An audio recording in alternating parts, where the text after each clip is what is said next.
เช่นเขาไปสักก่อนได้เพื่อว่าเขามาซ่อนกูมือฝนตกเลยทุกคนนะ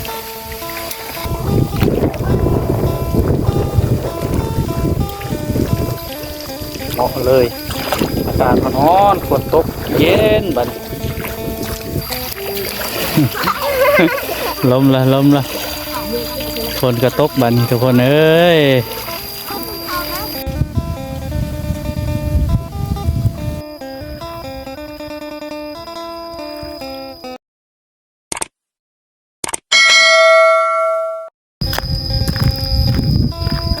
กับทักทายสบายดีและสวัสดีทุกคนมื้อนี้บ่าวแก้วออกมาทงนาเนาะตอนนี้กำลังสิเดินทางไปนะทุกคนไปเบิ่งเขาแม่สอนลูกเขียดเนาะลูกเขียดแล้วว่าห่วงเนาะสิถามส้มมันนะทุกคนว่าสิได้แล้วบ่เนาะทุกคนเดี๋ยวเราไปเบิ่งหลานน้อยสอนเขาเพิ่นเนาะไปเบิ่งเขาเจ้าสอน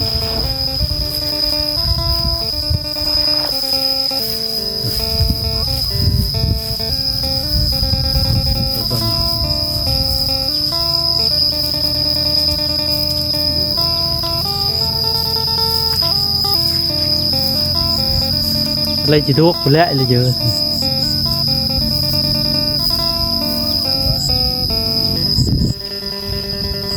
เยอะทุกคน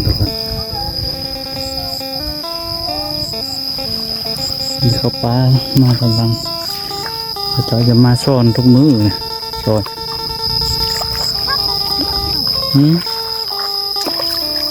คนขยันอยู่ที่ไหนก็ลำบาก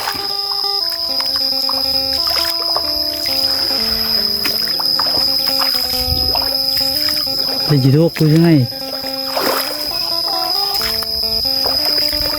ป้าหน้ามือกันนะเด้เป็นนัดซ่อนได้น้อยนี่กะเบิ้งฮะคนซ่อนไปเทียบก็เป็นกระปุกเอ้ยน้อยนี่กะเป็นหาอยู่หากินแล้วนี่นี่คลองผัดไข่ไว้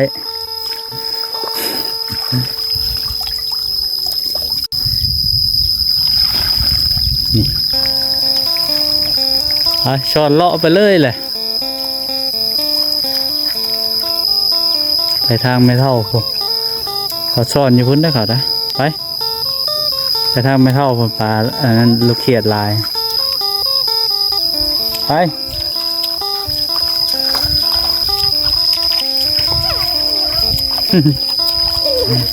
น้อยนึงเป็นหากินได้ท่านผู้ชมเลยเก่งขนาดปกติแต่หากินบุเป็นได้บางคนเลยมันมีหากินสบายเป็นฮอตซ่อนปีหน้าปีหื้อกระดำหน้าพอแล้ว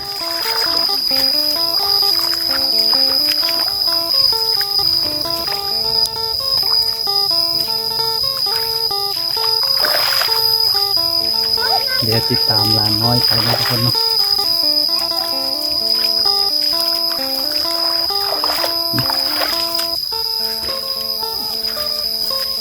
ติดตามหลานน้อยไป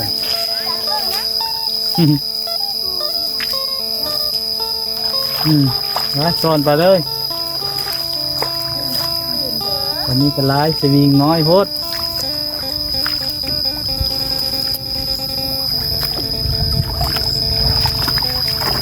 ขับเลย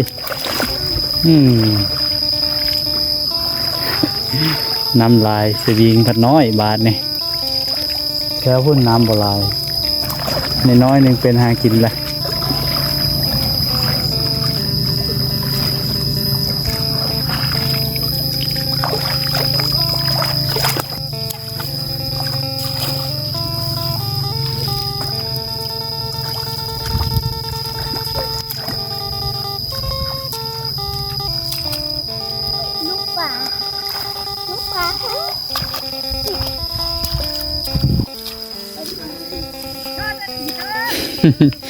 พ่นไปทางไม่เท่าพ่นไปดีหลอดสอนมีคนถือกองน้ำเอก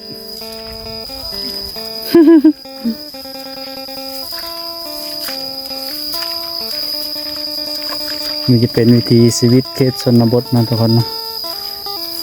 หาอยู่หากินตามแคบบ้านเรากินเราจะเป็นต้องซื้อเราทุกคนหาเอาคนเก่งเลยซ่อนจะเป็นนี่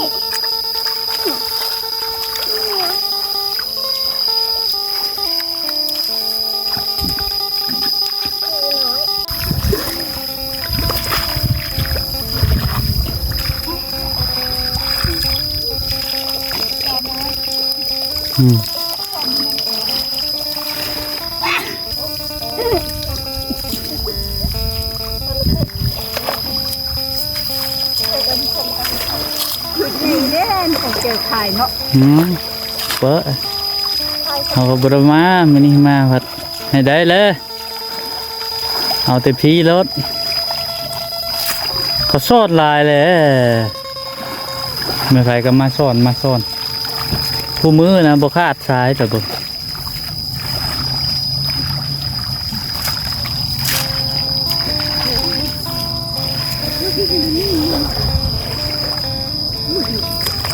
เบิ่งทุกคนเป็นวิถีชีวิตหาอยู่หากินแล้วก็เจ้าใช้หน้าดำหน้าแล้วก็มีได้ชอดแหละแต่ทุกคนเจ้าก็ดำหน้าแค่ นี่ล้ำเรือเบกเอ๊ะ น้ำลายโพดไหนอาการฮ้อนมันเข้าผมอยู่แคมผม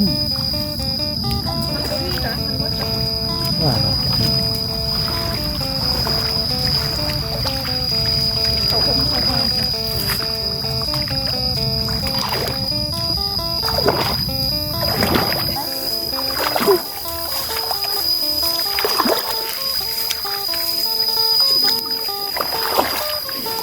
สอนเก่งๆรถมันได้หลายๆเต็มข้อง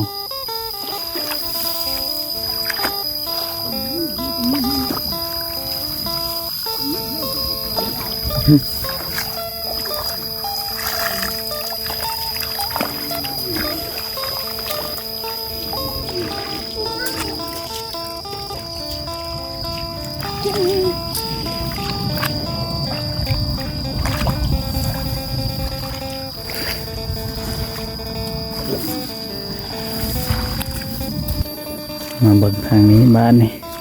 เจ้าสอนทางนี้สิได้หรือบ่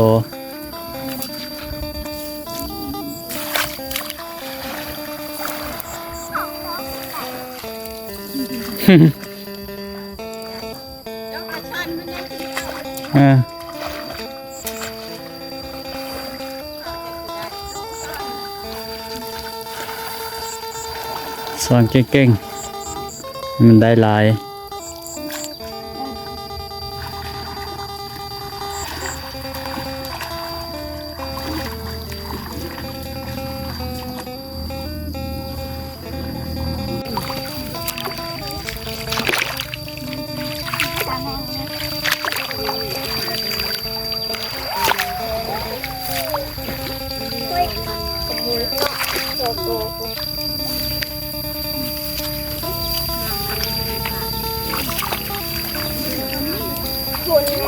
เอ้าฝนตกบาดนี่ ทอดแม่น้อย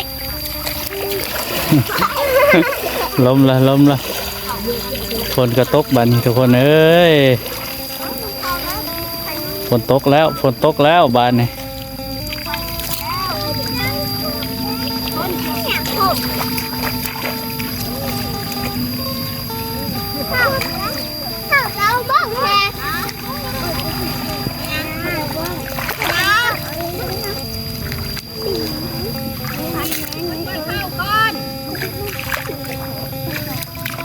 เราจับกัน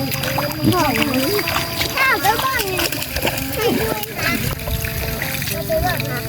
จ้า เห็นไหมเท่าจับให้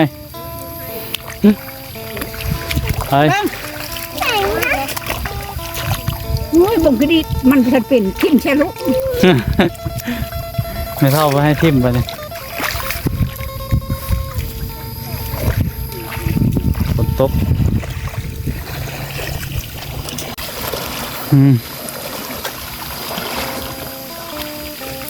นมา